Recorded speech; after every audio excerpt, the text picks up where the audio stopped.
ಓಂ ಶಾಂತಿ. ಇಂದಿನ ಪರಮಾತ್ಮನ ಮಹಾವಾಕ್ಯ ಮುರುಳಿ ದಿನಾಂಕ 22/12/2024. ಬಾಪ್ತಾದ ಮಧುಬನ. ರಿವೈಸ್ 17/3/2003. ಸದಾ ಸ್ವಯಂನ ಸ್ವಮಾನದಲ್ಲಿ ಇರಬೇಕು ಮತ್ತು ಸರ್ವರಿಗೂ ಗೌರವವನ್ನು ಕೊಡಬೇಕು. ಸರ್ವರಿಗೂ ಸಹಯೋಗಿಗಳಾಗಬೇಕು ಮತ್ತು ಸಮರ್ಥರಾಗಬೇಕು. ಇಂದು ಭಾಗ್ಯವಿದಾತ ಆದಂತಹ ಬಾಪ್ತಾದ 4 ಕಡೆ ಇರುವಂತಹ ಪ್ರತಿಯೊಂದು ಮಗುವಿನ ಮಸ್ತಕದಲ್ಲಿ ಭಾಗ್ಯದ 3 ರೇಖೆಯನ್ನು ನೋಡುತ್ತಿದ್ದಾರೆ. 1ನೇ ಪ್ರಕಾರದ ರೇಖೆ ಅಂದರೆ ಪರಮಾತ್ಮ ಪಾಲನೆಯ ಭಾಗ್ಯಶಾಲಿ ರೇಖೆಯಾಗಿದೆ. 2ನೇ ಪ್ರಕಾರದ ರೇಖೆ ಅಂದರೆ ಸತ್ಯ ಶಿಕ್ಷಕನ ಶ್ರೇಷ್ಠ ಶಿಕ್ಷಣದ ಭಾಗ್ಯದ ರೇಖೆಯಾಗಿದೆ. 3ನೇ ಪ್ರಕಾರದ ರೇಖೆ ಅಂದರೆ ಶ್ರೀಮತದ ಹೊಳೆಯುವಂತಹ ರೇಖೆಯಾಗಿದೆ. ಜಗತ್ತಿನ 4 ಕಡೆ ಇರುವಂತಹ ಮಕ್ಕಳ ಮಸ್ತಕದ ಮಧ್ಯದಲ್ಲಿ 3 ಪ್ರಕಾರದ ರೇಖೆಗಳು ಬಹಳ ಚೆನ್ನಾಗಿ ಹೊಳೆಯುತ್ತಿದೆ. ನೀವೆಲ್ಲರೂ ನಿಮ್ಮ 3 ಪ್ರಕಾರದ ಭಾಗ್ಯದ ರೇಖೆಯನ್ನು ನೋಡಿಕೊಳ್ಳುತ್ತಿದ್ದೀರಾ ತಾನೆ?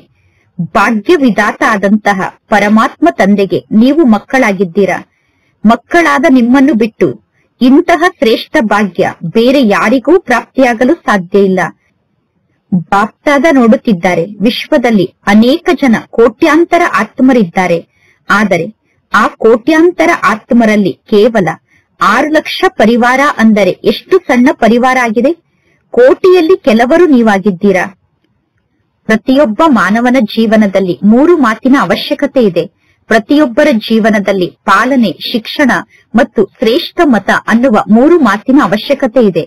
ಆದರೆ ಈ ಪರಮಾತ್ಮನ ಪಾಲನೆಗೂ ಮತ್ತು ದೇವಾತ್ಮರ ಪಾಲನೆಗೂ ಮತ್ತು ಮನುಷ್ಯಾತ್ಮರ ಪಾಲನೆಗೂ, ಪರಮಾತ್ಮ ತಂದೆಯ ಮತಕ್ಕೂ ದೇವಾತ್ಮರ ಮತಕ್ಕೂ ಮನುಷ್ಯಾತ್ಮರ ಮತಕ್ಕೂ ಹಗಲು ರಾತ್ರಿಯಷ್ಟು ಅಂತರ ಇದೆ.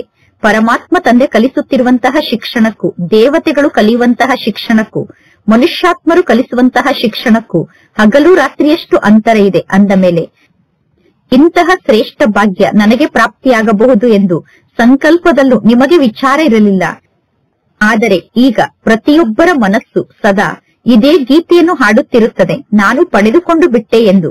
ಪಡೆದುಕೊಂಡಿದ್ದೀರೋ ಅಥವಾ ಪಡೆದುಕೊಳ್ಳಬೇಕು ಏನೆಂದು ಹೇಳುತ್ತೀರಾ? ಪಡೆದುಕೊಂಡಿದ್ದೇನೆ ಎಂದು ಹೇಳುತ್ತೀರಾ ತಾನೆ? ಪರಮಾತ್ಮ ತಂದೆ ಇಂತಹ ಮಕ್ಕಳ ಭಾಗ್ಯವನ್ನು ನೋಡಿ ಹರ್ಷಿತರಾಗುತ್ತಾರೆ. ಮಕ್ಕಳು ಹೇಳುತ್ತಾರೆ, ವಾಹ ಬಾಬಾ ವಾಹ ಎಂದು. ಮತ್ತು ಪರಮಾತ್ಮ ತಂದೆ ಹೇಳುತ್ತಾರೆ, ವಾಹ ಮಕ್ಕಳೇ ವಾಹ ಎಂದು. ಕೇವಲ ಇಂತಹ ಭಾಗ್ಯವನ್ನು ಸ್ಮೃತಿಯಲ್ಲಿ ಇಟ್ಟುಕೊಂಡರೆ ಸಾಕಾಗುವುದಿಲ್ಲ, ಆದರೆ ಸದಾ ಸ್ಮೃತಿ ಸ್ವರೂಪರಾಗಿ ಇರಬೇಕು. ಕೆಲವು ಮಕ್ಕಳು ಬಹಳ ಚೆನ್ನಾಗಿ ವಿಚಾರವನ್ನು ಮಾಡುತ್ತಾರೆ, ಆದರೆ ವಿಚಾರ ಮಾಡುವಂತಹ ಸ್ವರೂಪ ಆಗಬೇಡಿ. ಸ್ಮೃತಿ ಸ್ವರೂಪರಾಗಿ. ಸ್ಮೃತಿ ಸ್ವರೂಪರಿಂದ ನೀವು ಸಮರ್ಥ ಸ್ವರೂಪರಾಗುತ್ತೀರಾ. ವಿಚಾರ ಮಾಡುವಂತಹ ಸ್ವರೂಪದಿಂದ ನೀವು ಸಮರ್ಥ ಸ್ವರೂಪರಾಗಲು ಸಾಧ್ಯ ಇಲ್ಲ. ಬಾಪ್ತಾದ ಮಕ್ಕಳ ಭಿನ್ನ ಭಿನ್ನ ಲೀಲೆಯನ್ನು ನೋಡುತ್ತಾ ಮುಗುಳ್ನಗುತ್ತಿರುತ್ತಾರೆ. ಕೆಲವರು ವಿಚಾರ ಮಾಡುವಂತಹ ಸ್ವರೂಪ ಆಗಿದ್ದಾರೆ. ಕೆಲವರು ಕೇವಲ ವಿಚಾರ ಮಾಡುವಂತಹ ಸ್ವರೂಪದಲ್ಲಿ ಸ್ಥಿತ ಆಗಿದ್ದಾರೆ. ಸದಾ ಸ್ಮೃತಿ ಸ್ವರೂಪರಾಗಿ ಇರುವುದಿಲ್ಲ. ಕೆಲವೊಮ್ಮೆ ವಿಚಾರ ಮಾಡುವಂತಹ ಸ್ವರೂಪದಲ್ಲಿ ಸ್ಥಿತ ಆದರೆ ಕೆಲವೊಮ್ಮೆ ಸ್ಮೃತಿ ಸ್ವರೂಪರಾಗಿರುತ್ತಾರೆ. ಯಾರು ಸ್ಮೃತಿ ಸ್ವರೂಪರಾಗಿರುತ್ತಾರೋ ಅವರು ನಿರಂತರ ಸ್ವಾಭಾವಿಕ ರೂಪದಲ್ಲಿ ಸ್ಮೃತಿ ಸ್ವರೂಪ ಸ್ಥಿತಿಯಲ್ಲೇ ಸ್ಥಿತ ಆಗಿರುತ್ತಾರೆ. ಯಾರು ವಿಚಾರ ಮಾಡುವಂತಹ ಸ್ವರೂಪದಲ್ಲಿ ಸ್ಥಿತ ಆಗಿರುತ್ತಾರೋ ಅವರು ಪರಿಶ್ರಮವನ್ನು ಪಡಬೇಕಾಗುತ್ತದೆ. ಈ ಸಂಗಮ ಯುಗ ಪರಿಶ್ರಮವನ್ನು ಪಡುವಂತಹ ಯುಗ ಅಲ್ಲ, ಸರ್ವ ಪ್ರಾಪ್ತಿಗಳ ಅನುಭವವನ್ನು ಮಾಡುವಂತಹ ಯುಗ ಆಗಿದೆ. 63 ಜನ್ಮದಿಂದ ಪರಿಶ್ರಮವನ್ನು ಪಟ್ಟಿದ್ದೀರಾ, ಆದರೆ ಈಗ ಪರಿಶ್ರಮದ ಫಲವನ್ನು ಪ್ರಾಪ್ತಿ ಮಾಡಿಕೊಳ್ಳುವಂತಹ ಯುಗ ಸಂಗಮ ಯುಗ ಆಗಿದೆ. ಅಂದರೆ ಪರಿಶ್ರಮದ ಫಲವನ್ನು ಪ್ರಾಪ್ತಿ ಮಾಡಿಕೊಳ್ಳುವಂತಹ ಸಮಯ ಸಂಗಮ ಯುಗದ ಸಮಯ ಆಗಿದೆ. ಬಾಪ್ತಾದ ನೋಡುತ್ತಿದ್ದರು, ದೇಹಾಭಿಮಾನದ ಸ್ಮೃತಿಯಲ್ಲಿ ಸ್ಥಿತ ಆಗಲು ಮಕ್ಕಳು ಯಾವ ಮಾತಿನ ಪರಿಶ್ರಮವನ್ನು ಪಡಬೇಕಾಗುತ್ತದೆ ಎಂದು. ನಾನು ಇಂತಹ ವ್ಯಕ್ತಿಯಾಗಿದ್ದೇನೆ, ನಾನು ಇಂಥವನಾಗಿದ್ದೇನೆ ಎಂದು ನೀವು ನೆನಪು ಮಾಡಿಕೊಳ್ಳಲು ನಿಮಗೆ ಏನಾದರೂ ಪರಿಶ್ರಮದ ಅನುಭವ ಆಗುತ್ತದೆಯೇನು? ಇಲ್ಲ. ಸ್ವಾಭಾವಿಕವಾಗಿ ನಾನು ಇಂತಹ ವ್ಯಕ್ತಿಯಾಗಿದ್ದೇನೆ, ನಾನು ಇಂತಹ ಪೋಸ್ಟ್ ಪೊಸಿಷನ್ ಅಲ್ಲಿ ಇದ್ದೇನೆ ಎಂದು ನಿಮಗೆ ನೆನಪಿಗೆ ಬರುತ್ತದೆ. ದೇಹಾಭಿಮಾನವೇ ನಮ್ಮ ಸ್ವಭಾವ ಆಗಿಬಿಟ್ಟಿದೆ. ದೇಹಾಭಿಮಾನ ಎಷ್ಟು ಪಕ್ಕಾ ಸ್ವಭಾವ ಆಗಿದೆ ಅಂದರೆ ಈಗೀಗ ಕೆಲವು ಮಕ್ಕಳು ಆತ್ಮ ಅಭಿಮಾನಿ ಆಗಬೇಕು ಎಂದು ವಿಚಾರವನ್ನು ಮಾಡುತ್ತಿರುತ್ತಾರೆ, ಆದರೆ ದೇಹಾಭಿಮಾನ ಅವರನ್ನು ತನ್ನ ಕಡೆ ಆಕರ್ಷಣೆ ಮಾಡಿಬಿಡುತ್ತದೆ.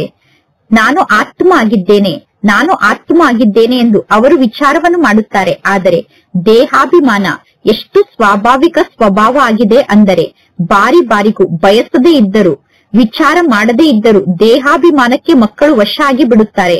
ಬಾಪ್ತಾದ ಹೇಳುತ್ತಾರೆ, ಈಗ ಈ ಮರುಜೀವ ಜನ್ಮದಲ್ಲಿ ಆತ್ಮ ಅಭಿಮಾನಿಯಾಗಿ ಅಂದರೆ ದೇಹಾಭಿಮಾನದಲ್ಲಿ ಎಷ್ಟು ಸಹಜ ರೂಪದಲ್ಲಿ ಸ್ಥಿತ ಆಗುತ್ತೀರೋ ಆತ್ಮ ಅಭಿಮಾನಿ ಸ್ಥಿತಿಯಲ್ಲೂ ಕೂಡ ಅಷ್ಟೇ ಸಹಜ ರೂಪದಲ್ಲಿ ಸ್ಥಿತ ಆಗಬೇಕು. ಆತ್ಮ ಅಭಿಮಾನಿ ಸ್ಥಿತಿ ಕೂಡ ಅದೇ ರೀತಿ ನಿಮ್ಮ ಸ್ವಾಭಾವಿಕ ಸ್ವಭಾವ ಆಗಿ ಬಿಡಬೇಕು. ನಾನು ಆತ್ಮ ಆಗಿದ್ದೇನೆ, ನಾನು ಆತ್ಮ ಆಗಿದ್ದೇನೆ ಎಂದು ನೆನಪು ಮಾಡಿಕೊಂಡು ಆತ್ಮ ಅಭಿಮಾನಿ ಸ್ಥಿತಿಯಲ್ಲಿ ಸ್ಥಿತ ಆಗಲು ನೀವು ಪರಿಶ್ರಮವನ್ನು ಪಡಬಾರದು. ಹೇಗೆ ಯಾವುದಾದರೂ ಒಂದು ಮಗು ಜನ್ಮವನ್ನು ಪಡೆದುಕೊಂಡ ನಂತರ ಯಾವಾಗ ಆ ಮಗುವಿಗೆ ಸ್ವಲ್ಪ ತಿಳುವಳಿಕೆ ಬರುತ್ತದೆಯೋ ಆಗ ಆ ಮಗುವಿಗೆ ನೀವು ಯಾರಾಗಿದ್ದೀರಾ ಎಂದು ಪರಿಚಯವನ್ನು ಕೊಡುತ್ತಾರೆ, ನೀವು ಯಾರ ಮಕ್ಕಳಾಗಿದ್ದೀರಾ ಎಂದು ಪರಿಚಯವನ್ನು ಕೊಡುತ್ತಾರೆ. ಅಂದ ಮೇಲೆ ಯಾವಾಗ ನೀವು ಬ್ರಾಹ್ಮಣರಾಗಿ ಜನ್ಮವನ್ನು ಪಡೆದುಕೊಳ್ಳುತ್ತೀರೋ ಈ ಬ್ರಾಹ್ಮಣ ಜನ್ಮ ಸಿಕ್ಕ ತಕ್ಷಣ ನಿಮಗೆ ಯಾವ ಪರಿಚಯ ಪ್ರಾಪ್ತಿಯಾಗುತ್ತದೆ? ನಾನು ಯಾರಾಗಿದ್ದೇನೆ ಅನ್ನುವ ಪರಿಚಯ ನಿಮಗೆ ಸಿಕ್ಕಿದೆ. ಆತ್ಮದ ಪಾಠವನ್ನು ಪಕ್ಕಾ ಮಾಡಿಸಲಾಗುತ್ತದೆ. ಅಂದ ಮೇಲೆ ನಾನು ಯಾರಾಗಿದ್ದೇನೆ ಅನ್ನುವ ಮೊದಲನೆಯ ಪರಿಚಯ ನಮ್ಮ ಸ್ವಾಭಾವಿಕ ಸ್ವಭಾವ ಆಗಿಬಿಡಬೇಕು. ಸ್ವಭಾವ ನಿರಂತರ ಇರುತ್ತದೆ. ಯಾವುದು ಸ್ವಾಭಾವಿಕ ಸ್ವಭಾವ ಆಗಿರುತ್ತದೆಯೋ ಅದರ ಸ್ಮೃತಿ ನಿರಂತರ ಇರುತ್ತದೆ. ಅದನ್ನು ನೆನಪು ಮಾಡಿಕೊಳ್ಳುವ ಅವಶ್ಯಕತೆ ಇಲ್ಲ. ಅದೇ ರೀತಿ ಬ್ರಾಹ್ಮಣ ಮಕ್ಕಳಾದ ನೀವೆಲ್ಲರೂ ಸಮಯಕ್ಕನುಸಾರವಾಗಿ ಸ್ವಾಭಾವಿಕ ರೂಪದಲ್ಲಿ ಆತ್ಮ ಅಭಿಮಾನಿ ಸ್ಥಿತಿಯಲ್ಲಿ ಸ್ಥಿತ ಆಗಬೇಕು. ಕೆಲವು ಮಕ್ಕಳು ಆತ್ಮ ಅಭಿಮಾನಿ ಸ್ಥಿತಿಯಲ್ಲಿ ಸ್ಥಿತ ಆಗುತ್ತಾರೆ. ಅವರು ಆತ್ಮ ಅಭಿಮಾನಿ ಸ್ಥಿತಿಯಲ್ಲಿ ಸ್ಥಿತ ಆಗಲು ವಿಚಾರವನ್ನು ಮಾಡುವ ಅವಶ್ಯಕತೆ ಇಲ್ಲ, ಏಕೆಂದರೆ ಸ್ಮೃತಿ ಸ್ವರೂಪರಾಗಿದ್ದಾರೆ. ಈಗ ನಿರಂತರ ಮತ್ತು ಸ್ವಾಭಾವಿಕ ರೂಪದಲ್ಲಿ ಸ್ಮೃತಿ ಸ್ವರೂಪರಾಗಲೇಬೇಕು. ನಷ್ಟಮೋಹ ಸ್ಮೃತಿ ಸ್ವರೂಪ ಆಗುವುದೇ ನಿಮ್ಮ ಅಂತಿಮ ಪರೀಕ್ಷಾ ಪೇಪರ್ ಆಗಿದೆ. ಎಲ್ಲಾ ಬ್ರಾಹ್ಮಣ ಆತ್ಮರಿಗೋಸ್ಕರ ಈ ಅಂತಿಮ ಪರೀಕ್ಷಾ ಪೇಪರ್ ಬಹಳ ಸಣ್ಣ ಪೇಪರ್ ಆಗಿದೆ. ಅದು ನಷ್ಟಮೋಹ ಸ್ಮೃತಿ ಸ್ವರೂಪ ಆಗುವಂತಹ ಪೇಪರ್ ಆಗಿದೆ. ಅಂದ ಮೇಲೆ ಈ ವರ್ಷ ಏನನ್ನು ಮಾಡುತ್ತೀರಾ? ಕೆಲವು ಮಕ್ಕಳು ಕೇಳುತ್ತಾರೆ, ಈ ವರ್ಷ ವಿಶೇಷವಾಗಿ ಯಾವ ಗುರಿಯನ್ನು ಇಟ್ಟುಕೊಳ್ಳಬೇಕು ಎಂದು. ಅಂದ ಮೇಲೆ ಬಾಪ್ತಾದ ಹೇಳುತ್ತಾರೆ, ಸದಾ ಆತ್ಮ ಅಭಿಮಾನಿ ಸ್ಮೃತಿ ಸ್ವರೂಪ ಭವ ಎಂದು. ಜೀವನ್ ಮುಕ್ತಿಯನ್ನು ಪ್ರಾಪ್ತಿ ಮಾಡಿಕೊಳ್ಳಲೇಬೇಕು. ಆದರೆ ಜೀವನ್ ಮುಕ್ತಿಯನ್ನು ಪ್ರಾಪ್ತಿ ಮಾಡಿಕೊಳ್ಳುವುದಕ್ಕಿಂತ ಮೊದಲು ಪರಿಶ್ರಮದಿಂದ ಮುಕ್ತಾಗಿ ಈ ಸ್ಥಿತಿ ಸಮಯವನ್ನು ಸಮೀಪಕ್ಕೆ ತರುತ್ತದೆ ಮತ್ತು ವಿಶ್ವದಲ್ಲಿರುವ ನಿಮ್ಮ ಸರ್ವ ಸೋದರ ಸೋದರಿಯರನ್ನು ದುಃಖ ಮತ್ತು ಅಶಾಂತಿಯಿಂದ ಮುಕ್ತ ಮಾಡುತ್ತದೆ. ನಿಮ್ಮ ಈ ಸ್ಥಿತಿ ಆತ್ಮರಿಗೋಸ್ಕರ ಮುಕ್ತಿಧಾಮದ ಬಾಗಿಲನ್ನು ತೆರೆಯುತ್ತದೆ. ಅಂದ ಮೇಲೆ ನಿಮ್ಮ ಸೋದರ ಸೋದರಿಯರ ಮೇಲೆ ನಿಮಗೆ ದಯೆ ಬರುವುದಿಲ್ಲ ಏನು? ನಾಲ್ಕು ಕಡೆ ಆತ್ಮರು ಎಷ್ಟೊಂದು ಕೂಗುತ್ತಿದ್ದಾರೆ. ಅಂದ ಮೇಲೆ ನಿಮ್ಮ ಮುಕ್ತಿ ಸರ್ವರಿಗೂ ಮುಕ್ತಿಯನ್ನು ಪ್ರಾಪ್ತಿ ಮಾಡಿಸುತ್ತದೆ. ಈಗ ಚೆಕ್ ಮಾಡಿಕೊಳ್ಳಿ. ಸ್ವಾಭಾವಿಕ ರೂಪದಲ್ಲಿ ಸ್ಮೃತಿ ಸ್ವರೂಪರಾಗಬೇಕು, ಸಮರ್ಥ ಸ್ವರೂಪರಾಗಬೇಕು. ನಾನು ಸ್ವಾಭಾವಿಕ ರೂಪದಲ್ಲಿ ಎಲ್ಲಿಯವರೆಗೂ ಸ್ಮೃತಿ ಸ್ವರೂಪ ಆಗಿದ್ದೇನೆ, ಸಮರ್ಥ ಸ್ವರೂಪ ಆಗಿದ್ದೇನೆ ಎಂದು ಚೆಕ್ ಮಾಡಿಕೊಳ್ಳಿ. ಸಮರ್ಥ ಸ್ವರೂಪರಾಗುವುದು ಅಂದರೆ ವ್ಯರ್ಥವನ್ನು ಸಮಾಪ್ತಿ ಮಾಡಿಕೊಳ್ಳುವುದು. ಸಮರ್ಥ ಸ್ವರೂಪರಾದ ತಕ್ಷಣ ವ್ಯರ್ಥ ಸಹಜವಾಗಿ ಸಮಾಪ್ತಿಯಾಗಿ ಬಿಡುತ್ತದೆ. ವ್ಯರ್ಥವನ್ನು ಸಮಾಪ್ತಿ ಮಾಡಿಕೊಳ್ಳಲು ಬಾರಿ ಬಾರಿಗೂ ಪರಿಶ್ರಮವನ್ನು ಪಡುವ ಅವಶ್ಯಕತೆ ಇರುವುದಿಲ್ಲ. ಈಗ ಈ ವರ್ಷ ಬಾಪ್ತಾದ ಮಕ್ಕಳ ಬಗ್ಗೆ ಸ್ನೇಹ ಇರುವ ಕಾರಣ ಯಾವ ಮಕ್ಕಳು ಯಾವ ಸಮಸ್ಯೆಯಲ್ಲೂ ಸಿಕ್ಕಿ ಹಾಕಿಕೊಂಡು ಪರಿಶ್ರಮದ ಅನುಭವವನ್ನು ಮಾಡುವುದನ್ನು ತಂದೆ ನೋಡಲು ಬಯಸುವುದಿಲ್ಲ. ಸಮಸ್ಯೆ ಸಮಾಪ್ತಿಯಾಗಿ ಬಿಡಬೇಕು ಮತ್ತು ನೀವು ಸಮಾಧಾನ ಸ್ವರೂಪರು, ಸಮರ್ಥ ಸ್ವರೂಪರು ಆಗಬೇಕು. ಈ ರೀತಿ ಆಗಲು ಸಾಧ್ಯ ಇದೆ ತಾನೆ? ಹೇಳಿ ದಾದಿಯರು, ಹೇಳಿ. ಈ ರೀತಿ ಸಮಸ್ಯೆಯಿಂದ ಮುಕ್ತ ಆಗಲು ಸಾಧ್ಯ ಇದೆ ತಾನೆ? ಟೀಚರ್ಸ್ ಹೇಳಿ, ಸಮಸ್ಯೆಯಿಂದ ಮುಕ್ತ ಆಗಲು ಸಾಧ್ಯ ಇದೆ ತಾನೆ? ಪಾಂಡವರು ಹೇಳಿ, ಸಮಸ್ಯೆಯಿಂದ ಮುಕ್ತ ಆಗಲು ಸಾಧ್ಯ ಇದೆ ತಾನೆ? ಪುನಃ ನಂತರ ವಾಪಸ್ ಹೋದ ಮೇಲೆ ಯಾವುದೇ ನೆಪವನ್ನು ಹೇಳಬೇಡಿ.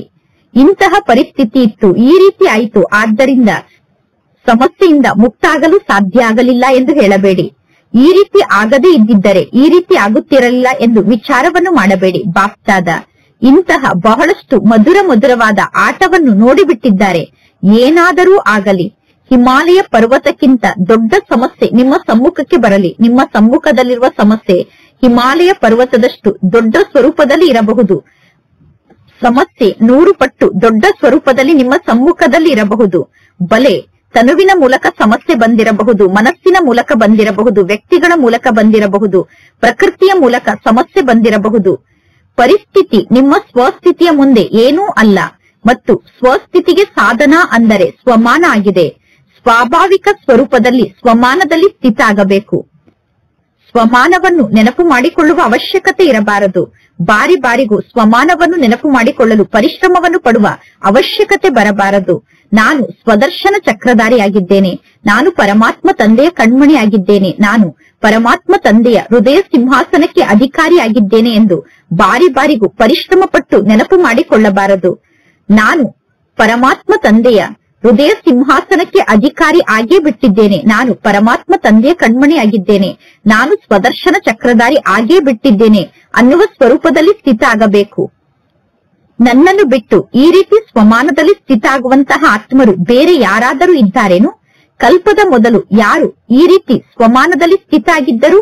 ಮೊದಲು ನಾವೇ ಈ ರೀತಿ ಸ್ವದರ್ಶನ ಚಕ್ರಧಾರಿಗಳಾಗಿದ್ದೆವು. ನೀವೇ ಸ್ವದರ್ಶನ ಚಕ್ರಧಾರಿಗಳಾಗಿದ್ದೀರಿ ತಾನೆ? ನೀವೇ ಆಗಿದ್ದೀರಿ, ಈಗಲೂ ನೀವೇ ಆಗಿದ್ದೀರಾ, ಪ್ರತಿ ಕಲ್ಪದಲ್ಲೂ ನೀವೇ ಆಗುತ್ತೀರಾ. ಅಂದ ಮೇಲೆ ನೀವು ಸ್ವದರ್ಶನ ಚಕ್ರಧಾರಿ ಆಗುವುದು, ಪರಮಾತ್ಮ ತಂದೆಯ ಹೃದಯ ಸಿಂಹಾಸನಕ್ಕೆ ಅಧಿಕಾರಿ ಆಗುವುದು, ತಂದೆಯ ಕಣ್ಮಣಿ ಆಗುವುದು, ಇದು ಫಿಕ್ಸ್ ಆಗಿದೆ. ಬಾಪ್ತಾದ ಎಲ್ಲಾ ಮಕ್ಕಳ ಚೆಹರೆಯನ್ನು ನೋಡುತ್ತಿದ್ದರು. ಎಲ್ಲಾ ಮಕ್ಕಳು ಕಲ್ಪದ ಮೊದಲಿನ ಮಕ್ಕಳೇ ಆಗಿದ್ದಾರೆ. ಅಂದ ಮೇಲೆ ಪ್ರತಿಯೊಬ್ಬರ ಮನಸ್ಸಿನಲ್ಲೂ ಇದೇ ಸಂಕಲ್ಪ ಇರಬೇಕು. ಅನೇಕ ಕಲ್ಪದಿಂದ ನಾವು ತಂದೆಗೆ ಮಕ್ಕಳಾಗಿದ್ದೆವು. ಅನೇಕ ಕಲ್ಪದಿಂದ ತಂದೆಗೆ ಮಕ್ಕಳಾಗಿದ್ದೀರಿ ತಾನೆ? ಯಾರೆಲ್ಲ ಹೌದು ಎನ್ನುತ್ತೀರೋ ಅವರು ಕೈಯನ್ನು ಎತ್ತಿ. ಯಾರು ಪ್ರತಿ ಕಲ್ಪದಲ್ಲೂ ತಂದೆಗೆ ಮಕ್ಕಳಾಗುತ್ತೀರೋ ಅವರು ಕೈಯನ್ನು ಎತ್ತಿ. ಅಂದ ಮೇಲೆ ಪುನಃ ನಾನು ಸಮಸ್ಯೆಯಿಂದ ಮುಕ್ತಾಗಿ ಸಮಾಧಾನ ಸ್ವರೂಪ ಆತ್ಮ ಆಗಿದ್ದೇನೆ ಅನ್ನುವ ಗ್ಯಾರಂಟಿ ಇದೆ ತಾನೆ? ನಿಮ್ಮ ಬಳಿ ಸರ್ಟಿಫಿಕೇಟ್ ಕೂಡ ಇದೆ. ನಿಮಗೆ ಸರ್ಟಿಫಿಕೇಟ್ ಸಿಕ್ಕಿದೆ ತಾನೆ? ಸರ್ಟಿಫಿಕೇಟ್ ಸಿಕ್ಕಿದೆಯೋ ಅಥವಾ ಸರ್ಟಿಫಿಕೇಟ್ ಅನ್ನು ಪಡೆದುಕೊಳ್ಳಬೇಕು? ಸರ್ಟಿಫಿಕೇಟ್ ಸಿಕ್ಕಿದೆ ತಾನೆ? ಸರ್ಟಿಫಿಕೇಟ್ ಸಿಕ್ಕಿದೆಯೋ ಅಥವಾ ಪಡೆದುಕೊಳ್ಳಬೇಕು? ಕಲ್ಪದ ಮೊದಲು ಕೂಡ ಸರ್ಟಿಫಿಕೇಟ್ ಸಿಕ್ಕಿತ್ತು. ಅಂದ ಮೇಲೆ ಈ ಕಲ್ಪದಲ್ಲಿ ಏಕೆ ಸಿಗುವುದಿಲ್ಲ? ಈಗ ಸ್ಮೃತಿ ಸ್ವರೂಪರಾಗಿ ಆಗ ಸರ್ಟಿಫಿಕೇಟ್ ಸಿಕ್ಕೇ ಬಿಡುತ್ತದೆ. ಬಲೆ ನಾವು ಪಾಸ್ ವಿತ್ ಆನರ್ ಆಗಬಹುದು ಅಥವಾ ಪಾಸ್ ಆಗಬಹುದು, ನಮ್ಮ ಮಾರ್ಕ್ಸ್ ನಲ್ಲಿ ಅಂತರ ಆಗಬಹುದು, ಆದರೆ ತಂದೆಯ ಮೂಲಕ ಸರ್ಟಿಫಿಕೇಟ್ ಅನ್ನು ಪಡೆದುಕೊಳ್ಳುವಂತವರು ನಾವೇ ಆಗಿದ್ದೇವೆ ಅನ್ನುವ ಮಾತು ಬುದ್ಧಿಯಲ್ಲಿ ಪಕ್ಕಾ ರೂಪದಲ್ಲಿ ಧಾರಣೆ ಆಗಿದೆ ತಾನೆ? ಟ್ರೈನ್ ನಲ್ಲಿ ಹೋಗುತ್ತಾ ಹೋಗುತ್ತಾ ಮರೆಯುವುದಿಲ್ಲ ತಾನೆ? ಪ್ಲೈನ್ ನಲ್ಲಿ ಹೋಗಿ ಪುನಃ ತಂದೆಯ ಮಾತು ಕೂಡ ಮಾಯ ಆಗಿ ಬಿಡುತ್ತದೇನು? ಪ್ಲೈನ್ ನಲ್ಲಿ ಹೋಗುವಾಗ ತಂದೆ ಏನೆಲ್ಲ ಸ್ಮೃತಿಯನ್ನು ತಂದು ಕೊಟ್ಟಿದ್ದಾರೋ ಅದೆಲ್ಲ ಹಾರಿ ಹೋಗುತ್ತದೇನು? ಇಲ್ಲ. ಹೇಗೆ ನೋಡಿ, ಈ ವರ್ಷ ಶಿವರಾತ್ರಿಯನ್ನು ಬಹಳಷ್ಟು ಉಮಂಗುತ್ಸಾಹದಿಂದ ಆಚರಣೆ ಮಾಡಬೇಕು ಎಂದು ದೃಢ ಸಂಕಲ್ಪವನ್ನು ಮಾಡಿದ್ದೀರಿ ಮತ್ತು ದೃಢ ಸಂಕಲ್ಪದಂತೆ ಚೆನ್ನಾಗಿ ಶಿವರಾತ್ರಿಯನ್ನು ಆಚರಣೆ ಮಾಡಿದ್ದೀರಾ. ದೃಢ ಸಂಕಲ್ಪದ ಆಧಾರದಿಂದ ನೀವು ಹೇಗೆ ವಿಚಾರವನ್ನು ಮಾಡಿದ್ದೀರೋ ಅದೇ ರೀತಿ ಶಿವರಾತ್ರಿ ನಡೆಯುತ್ತಾನೆ. ಅಂದ ಮೇಲೆ ಯಾವ ಮಾತು ಚಮತ್ಕಾರವನ್ನು ಮಾಡಿ ತೋರಿಸಿತು? ಏಕತೆ ಮತ್ತು ದೃಢತೆ ಚಮತ್ಕಾರವನ್ನು ಮಾಡಿ ತೋರಿಸಿದೆ. ನೀವೆಲ್ಲರೂ ವಿಚಾರವನ್ನು ಮಾಡಿದ್ದೀರಿ. 67 ಪ್ರೋಗ್ರಾಮ್ ಅನ್ನು ಮಾಡಬೇಕು ಎಂದು ವಿಚಾರವನ್ನು ಮಾಡಿದ್ದೀರಿ. ಆದರೆ ಬಾಪ್ತಾದ ನೋಡುತ್ತಿದ್ದಾರೆ. ಕೆಲವು ಮಕ್ಕಳು 67 ಪ್ರೋಗ್ರಾಂಗಿಂತ ಜಾಸ್ತಿ ಪ್ರೋಗ್ರಾಮ್ ಅನ್ನು ಮಾಡಿದ್ದಾರೆ. ಇದು ಸಮರ್ಥ ಸ್ವರೂಪದ ಸಂಕೇತ ಆಗಿದೆ. ಉಮಂಗುತ್ಸಾಹದ ಪ್ರತ್ಯಕ್ಷ ಪ್ರಮಾಣ ಆಗಿದೆ. ಸ್ವತಃ 4 ಕಡೆ ಪ್ರೋಗ್ರಾಮ್ ಅನ್ನು ಮಾಡಿದ್ದೀರಾ. ಇದೇ ರೀತಿ ಎಲ್ಲರೂ ಸೇರಿ ಒಬ್ಬರು ಇನ್ನೊಬ್ಬರಲ್ಲಿ ಸಾಹಸವನ್ನು ತುಂಬಿ ಒಬ್ಬರು ಇನ್ನೊಬ್ಬರನ್ನು ಮುಂದುವರೆಸುವಂತಹ ಸಂಕಲ್ಪವನ್ನು ಮಾಡಿ.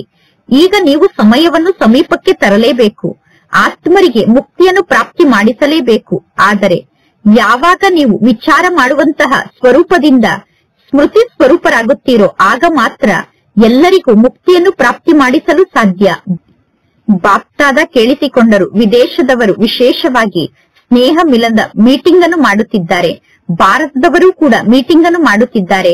ಕೇವಲ ಮೀಟಿಂಗ್ ನಲ್ಲಿ ಸೇವೆಯ ಪ್ಲಾನ್ ಅನ್ನಷ್ಟೇ ಮಾಡಬೇಡಿ. ಸೇವೆಯ ಪ್ಲಾನ್ ಅನ್ನು ಮಾಡಿ, ಅದರ ಜೊತೆಗೆ ಬ್ಯಾಲೆನ್ಸ್ ಅನ್ನು ಇಟ್ಟುಕೊಳ್ಳುವಂತಹ ಪ್ಲಾನ್ ಅನ್ನು ಮಾಡಿ. ಒಬ್ಬರು ಇನ್ನೊಬ್ಬರಿಗೆ ಸಹಯೋಗಿಗಳಾಗಿ.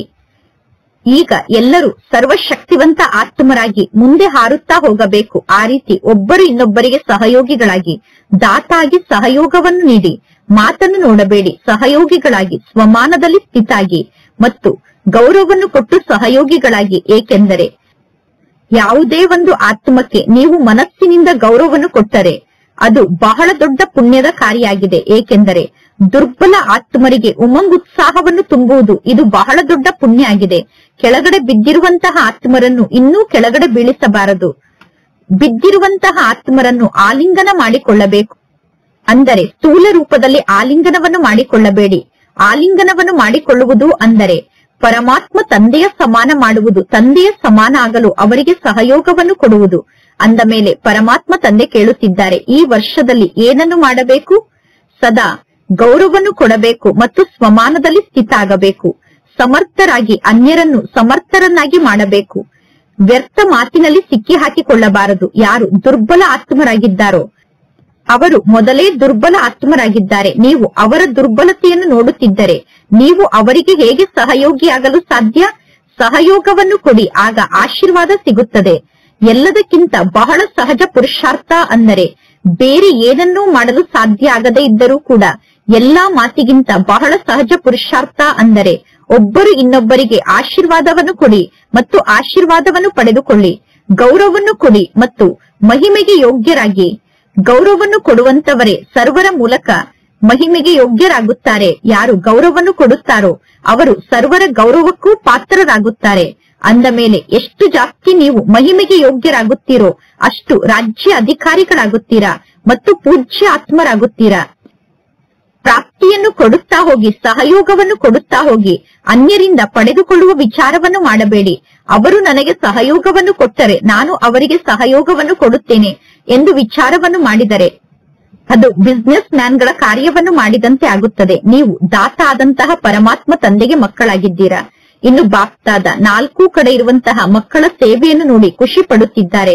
ಎಲ್ಲರೂ ಬಹಳ ಚೆನ್ನಾಗಿ ಸೇವೆಯನ್ನು ಮಾಡಿದ್ದೀರಾ. ಆದರೆ ಈಗ ಎಲ್ಲರೂ ಇನ್ನೂ ಮುಂದೆ ಹೋಗಬೇಕು. ವಾಣಿಯ ಮೂಲಕ ಎಲ್ಲರೂ ಚೆನ್ನಾಗಿ ಸೇವೆಯನ್ನು ಮಾಡಿದ್ದೀರಾ. ಸಾಧನಗಳ ಮೂಲಕ ಒಳ್ಳೆಯ ಸೇವೆ ರಿಸಲ್ಟ್ ನಿಮಗೆ ಪ್ರಾಪ್ತಿಯಾಗಿದೆ.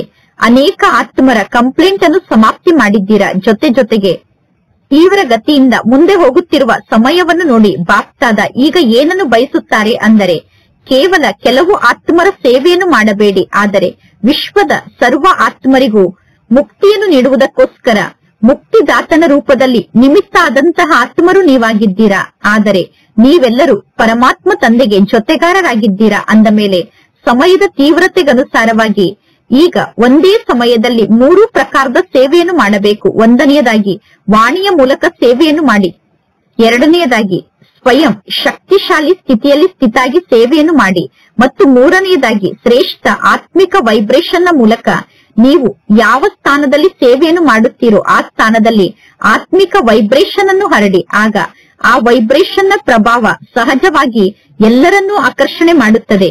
ನೀವು ಯಾವುದೇ ಸ್ಥಾನದಲ್ಲಿ ಸೇವೆಯನ್ನು ಮಾಡಿದರೂ ಕೂಡ ಆತ್ಮಿಕ ವೈಬ್ರೇಷನ್ ಅನ್ನು ಹರಡಿದರೆ ಆ ವೈಬ್ರೇಷನ್ ನ ಪ್ರಭಾವದಿಂದ ಸಹಜವಾಗಿ ಎಲ್ಲರೂ ಆಕರ್ಷಿತರಾಗುತ್ತಾರೆ. ನೋಡಿ, ಈ ಅಂತಿಮ ಜನ್ಮದಲ್ಲೂ ಕೂಡ ನಿಮ್ಮ ಜಡಚಿತ್ರ ಎಷ್ಟೊಂದು ಸೇವೆಯನ್ನು ಮಾಡುತ್ತಿದೆ. ಜಡಚಿತ್ರ ವಾಣಿಯ ಮೂಲಕ ಮಾತನಾಡುತ್ತದೆಯೇನು? ವೈಬ್ರೇಷನ್ ಹೇಗಿರುತ್ತದೆ ಅಂದರೆ ಭಕ್ತರ ಭಾವನೆ ಸಹಜವಾಗಿ ಆ ವೈಬ್ರೇಷನ್ ನ ಮೂಲಕ ಪೂರ್ಣ ಆಗುತ್ತದೆ. ವೈಬ್ರೇಷನ್ ಹೇಗಿರುತ್ತದೆ ಅಂದರೆ ಭಕ್ತರ ಭಾವನೆಗೆ ಸಹಜವಾಗಿ ಆ ವೈಬ್ರೇಷನ್ ನ ಮೂಲಕ ಫಲಪ್ರಾಪ್ತಿಯಾಗುತ್ತದೆ. ಇಂತಹ ಶಕ್ತಿಶಾಲಿ ವೈಬ್ರೇಷನ್ ನಿಮ್ಮ ಮೂಲಕ ಅನ್ಯರಿಗೆ ಪ್ರಾಪ್ತಿಯಾಗಬೇಕು. ವೈಬ್ರೇಷನ್ ನ ಮೂಲಕ ಸರ್ವಶಕ್ತಿಯ ಕಿರಣವನ್ನು ಹರಡಬೇಕು. ವಾಯುಮಂಡಲವೇ ಪರಿವರ್ತನೆ ಆಗಬೇಕು. ಅಂತಹ ಶಕ್ತಿಯ ಕಿರಣವನ್ನು ವೈಬ್ರೇಷನ್ ನ ಮೂಲಕ ಎಲ್ಲಾ ಕಡೆ ಹರಡಬೇಕು. ವೈಬ್ರೇಷನ್ ಎಂತಹ ವಸ್ತು ಆಗಿದೆ ಅಂದರೆ ವೈಬ್ರೇಷನ್ ಮನಸ್ಸಿಗೆ ಸೀಲನ್ನು ಹಾಕಿಬಿಡುತ್ತದೆ. ಅಂದ ಮೇಲೆ ನಿಮ್ಮೆಲ್ಲರಿಗೂ ಅನುಭವ ಇದೆ. ಯಾವುದೇ ಆತ್ಮದ ಬಗ್ಗೆ ಒಳ್ಳೆಯ ವೈಬ್ರೇಷನ್ ಅಥವಾ ಕೆಟ್ಟ ವೈಬ್ರೇಷನ್ ಮನಸ್ಸಿನಲ್ಲಿ ಕುಳಿತು ಬಿಟ್ಟರೆ ಎಷ್ಟು ಸಮಯದವರೆಗೂ ಅದೇ ವಿಚಾರ ಮನಸ್ಸಿನಲ್ಲಿ ನಡೆಯುತ್ತಿರುತ್ತದೆ? ಬಹಳ ಸಮಯದವರೆಗೂ ಆ ಕೆಟ್ಟ ವೈಬ್ರೇಷನ್ ನ ವಿಚಾರ, ಒಳ್ಳೆಯ ವೈಬ್ರೇಷನ್ ನ ವಿಚಾರ ಮನಸ್ಸಿನಲ್ಲಿ ನಡೆಯುತ್ತಿರುತ್ತದೆ ತಾನೆ? ನೀವು ಆ ವಿಚಾರವನ್ನು ತೆಗೆದು ಹಾಕಬೇಕು ಎಂದು ಬಯಸಿದರೂ ಕೂಡ ತೆಗೆದು ಹಾಕಲು ಸಾಧ್ಯ ಆಗುವುದಿಲ್ಲ. ಯಾರ ಬಗ್ಗೆ ಆದರೂ ಕೆಟ್ಟ ವೈಬ್ರೇಷನ್ ಮನಸ್ಸಿನಲ್ಲಿ ಕುಳಿತುಕೊಂಡರೆ ಅದು ಸಹಜವಾಗಿ ಸಮಾಪ್ತಿಯಾಗುತ್ತದೆಯೇನು? ಇಲ್ಲ. ಅಂದ ಮೇಲೆ ಸರ್ವಶಕ್ತಿಯ ಕಿರಣದ ವೈಬ್ರೇಷನ್ ಮನಸ್ಸಿನಲ್ಲಿ ಸೀಲನ್ನು ಹಾಕುವಂತಹ ಕಾರ್ಯವನ್ನು ಮಾಡುತ್ತದೆ. ವಾಣಿಯ ಮೂಲಕ ಜ್ಞಾನವನ್ನು ಕೇಳಿದರು, ವಾಣಿಯ ಮೂಲಕ ಕೇಳಿರುವ ಮಾತನ್ನು ಮರೆಯಬಹುದು. ಆದರೆ ವೈಬ್ರೇಷನ್ ನ ಮೂಲಕ ಏನು ಅವರ ಮನಸ್ಸಿನಲ್ಲಿ ಸೀಲನ್ನು ಪ್ರಿಂಟ್ ಮಾಡಲಾಗುತ್ತದೆಯೋ ಅದನ್ನು ಸಹಜವಾಗಿ ದೂರ ಮಾಡಲು ಸಾಧ್ಯ ಇಲ್ಲ. ಈ ಮಾತಿನ ಅನುಭವ ಇದೆ ತಾನೆ? ಅಂದ ಮೇಲೆ ಎಲ್ಲರಿಗೂ ಈ ಮಾತಿನ ಅನುಭವ ಇದೆ ತಾನೆ? ಗುಜರಾತ್ನವರು, ಬಾಂಬೆಯವರು ನಿಮ್ಮ ಉಮಂಗುತ್ಸಾಹವನ್ನು ತೋರಿಸಿದ್ದೀರಾ. ಆ ಎಲ್ಲಾ ಮಕ್ಕಳಿಗೂ ಬಾಪ್ತಾದ ಪದುಮಾಪದಂ ಗುಣದಷ್ಟು ಸುಭಾಷ್ಯವನ್ನು ತಿಳಿಸುತ್ತಿದ್ದಾರೆ. ಏಕೆ? ಮಕ್ಕಳಲ್ಲಿ ಯಾವ ವಿಶೇಷತೆ ಇತ್ತು? ಏಕೆ ತಂದೆ ಸುಭಾಷ್ಯವನ್ನು ತಿಳಿಸುತ್ತಿದ್ದಾರೆ? ದೊಡ್ಡ ದೊಡ್ಡ ಕಾರ್ಯಕ್ರಮವನ್ನು ಮಾಡುತ್ತಿರುತ್ತೀರಾ, ಆದರೆ ವಿಶೇಷವಾಗಿ ತಂದೆ ಏಕೆ ಸುಭಾಷ್ಯವನ್ನು ತಿಳಿಸುತ್ತಿದ್ದಾರೆ? ಏಕೆಂದರೆ ಎರಡೂ ಕಡೆ ಏಕತೆ ಮತ್ತು ದೃಢತೆಯ ವಿಶೇಷತೆಯನ್ನು ನೀವು ಧಾರಣೆ ಮಾಡಿಕೊಂಡಿದ್ದೀರಿ. ಎಲ್ಲಿ ಏಕತೆ ಮತ್ತು ದೃಢತೆ ಇರುತ್ತದೆಯೋ ಅಲ್ಲಿ 1 ವರ್ಷ ಕೂಡ 1 ತಿಂಗಳ ಸಮಾನ ಆಗಿರುತ್ತದೆ ಅಂದ ಮೇಲೆ ಕೇಳಿಸಿಕೊಂಡಿರುತ್ತಾನೆ ಗುಜರಾತ್ನವರು ಮತ್ತು ಬಾಂಬೆಯವರು. ಒಳ್ಳೆಯದು. ಈಗ ಸೆಕೆಂಡ್ ನಲ್ಲಿ ಜ್ಞಾನ ಸೂರ್ಯನ ಸ್ಥಿತಿಯಲ್ಲಿ ಸ್ಥಿತಾಗಿ 4 ಕಡೆ ಭಯಭೀತರಾಗಿ ಏರುಪೇರಿನಲ್ಲಿ ಇರುವಂತಹ ಆತ್ಮರಿಗೆ ಸರ್ವಶಕ್ತಿಯ ಕಿರಣವನ್ನು ಹರಡಿ, ಬಹಳಷ್ಟು ಭಯಭೀತರಾಗಿದ್ದಾರೆ ಅವರಿಗೆ ಶಕ್ತಿಯನ್ನು ಕೊಡಿ, ವೈಬ್ರೇಷನ್ ಅನ್ನು ಹರಡಿಸಿ. ಒಳ್ಳೆಯದು. ಬಾಪ್ತಾದ ಡ್ರಿಲ್ ಅನ್ನು ಮಾಡಿಸಿದರು. 4 ಕಡೆ ಇರುವಂತಹ ಮಕ್ಕಳ ಭಿನ್ನ ಭಿನ್ನ ನೆನಪು, ಪ್ರೀತಿ ಮತ್ತು ಸಮಾಚಾರದ ಪತ್ರ ಮತ್ತು ಇಮೇಲ್ ಪರಮಾತ್ಮ ತಂದೆಯ ಬಳಿ ಬಂದು ತಲುಪಿದೆ. ಪ್ರತಿಯೊಬ್ಬರೂ ಹೇಳುತ್ತಾರೆ, ನನ್ನ ನೆನಪನ್ನು ಪರಮಾತ್ಮ ತಂದೆಗೆ ತಿಳಿಸಿ, ನನ್ನ ನೆನಪನ್ನು ತಂದೆಗೆ ತಿಳಿಸಿ ಎಂದು ಬಾಪ್ತಾದ ಹೇಳುತ್ತಾರೆ. ಪ್ರತಿಯೊಂದು ಪ್ರೀತಿಯ ಮಗುವಿನ ನೆನಪು ಬಾಪ್ತಾದರವರಿಗೆ ಬಂದು ತಲುಪಿದೆ. ದೂರದಲ್ಲಿ ಕುಳಿತಿದ್ದರೂ ಕೂಡ ನೀವೆಲ್ಲರೂ ಪರಮಾತ್ಮ ತಂದೆಯ ಹೃದಯ ಸಿಂಹಾಸನಕ್ಕೆ ಅಧಿಕಾರಿಯಾಗಿದ್ದೀರಾ. ಅಂದ ಮೇಲೆ ಯಾರೆಲ್ಲರೂ ನನ್ನ ನೆನಪನ್ನು ತಿಳಿಸಿ, ನನ್ನ ನೆನಪನ್ನು ತಿಳಿಸಿ ಎಂದು ಹೇಳಿದ್ದೀರೋ ಆ ಎಲ್ಲಾ ಮಕ್ಕಳ ನೆನಪು ತಂದೆಯ ಬಳಿ ಬಂದು ತಲುಪಿದೆ. ಇದೇ ಮಕ್ಕಳ ಪ್ರೀತಿ ಮತ್ತು ತಂದೆಯ ಪ್ರೀತಿ ಮಕ್ಕಳನ್ನು ಮೇಲೆ ಹಾರಿಸಿ ಕರೆದುಕೊಂಡು ಹೋಗುತ್ತಿದೆ. ಒಳ್ಳೆಯದು. 4 ಕಡೆ ಇರುವಂತಹ ಅತಿ ಶ್ರೇಷ್ಠ ಭಾಗ್ಯಶಾಲಿಗಳು, ಕೋಟಿಯಲ್ಲಿ ಕೆಲವರಾದಂತಹ ವಿಶೇಷ ಆತ್ಮರಿಗೆ ಸದಾ ಸ್ವಮಾನದಲ್ಲಿ ಸ್ಥಿತಾಗಿದ್ದು ಗೌರವವನ್ನು ನೀಡುವಂತಹ ಸೇವಾದಾರಿ ಮಕ್ಕಳಿಗೆ ಸದಾ ಸ್ಮೃತಿ ಸ್ವರೂಪರಾಗಿ ಸಮರ್ಥ ಸ್ವರೂಪ ಸ್ಥಿತಿಯಲ್ಲಿರುವಂತಹ ಆತ್ಮರಿಗೆ ಸದಾ ಅಚಲ ಅಡೋಲ ಸ್ಥಿತಿಯ ಆಸನದಲ್ಲಿ ಸ್ಥಿತಾಗಿ ಸರ್ವಶಕ್ತಿ ಸ್ವರೂಪರಾದ ಮಕ್ಕಳಿಗೆ ಬಾಪ್ತಾದರವರ ನೆನಪು, ಪ್ರೀತಿ ಹಾಗೂ ನಮಸ್ತೆ. ಬಾಪ್ತಾದರವರಿಗೆ ಮಕ್ಕಳ ನೆನಪು, ಪ್ರೀತಿ ಹಾಗೂ ನಮಸ್ತೆ ನಮಸ್ತೆ ನಮಸ್ತೆ. ದಾದೀಜಿಯವರ ಜೊತೆಗೆ ಬಾಪ್ತಾದರವರ ವಾರ್ತಾಲಾಪ. ಬಾಪ್ತಾದರವರಿಗೆ ನಿಮ್ಮೆಲ್ಲರ ಮೇಲೆ ವಿಶೇಷ ಖುಷಿ ಇದೆ. ಏಕೆ ಖುಷಿ ಇದೆ? ವಿಶೇಷವಾಗಿ ಯಾವ ಮಾತಿನ ಖುಷಿ ಇದೆ ಅಂದರೆ, ಹೇಗೆ ಬ್ರಹ್ಮ ತಂದೆ ಎಲ್ಲರಿಗೂ ಆರ್ಡರ್ ಅನ್ನು ಕೊಡುತ್ತಿದ್ದರು, ಈ ಕಾರ್ಯವನ್ನು